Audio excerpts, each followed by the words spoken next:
Jeshi la Polisi mkoa wa Njombe limewakamata watu wawili ambao wanafahamika kwa jina la Ziada Mohamed Mlisho miaka 37 na Julius Joshua Kilawa miaka 29. Hawa wote ni wakazi wa mtaa wa Kambarage hapa katika mji wa Njombe, wakiwa na fedha bandia za Kimarekani, shilingi za Kimarekani, dola za Kimarekani 700, ambazo kama wangefanikiwa kuzibadilisha katika benki ya NBC ambapo walikuwa wamekwenda kubadilisha, basi wangeweza kujipatia kiasi cha fedha cha shilingi milioni 1,810,234 na senti 65. Jeshi la Polisi linashirikiana na mamlaka za kifedha, Benki ya Tanzania katika uchunguzi, na mara uchunguzi wa shauri hili utakapokuwa umekamilika, basi watuhumiwa hawa watafikishwa mahakamani.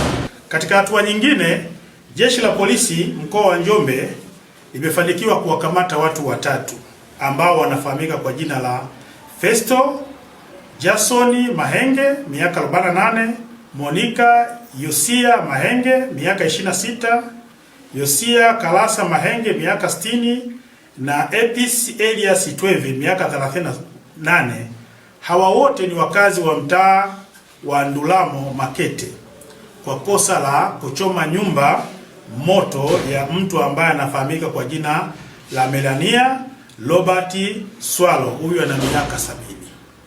Sababu ya tukio hili ni imani za kishirikina, kwa sababu watuhumiwa wanamtuhumu huyu ambaye amechomewa nyumba yake moto Bi Melania kwamba ni mchawi na kwamba alimpoteza ndugu yao katika mazingira ya kutatanisha. Kwa upelelezi wa shauri hili unaendelea, na mara utakapokuwa umekamilika, basi watuhumiwa watafikishwa mahakamani. Sambamba na hilo, Jeshi la Polisi limefanikiwa kuwafikisha mahakamani watu 4 ambao tunahifadhi kwa kosa la kutoa taarifa ya uongo kwamba sehemu zao za siri zimechukuliwa.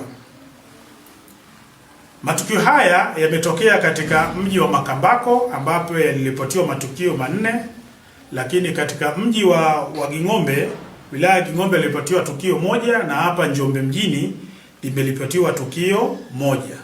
Kwa upelelezi kwa watu 4 yamekamilika na wamefikishwa mahakamani.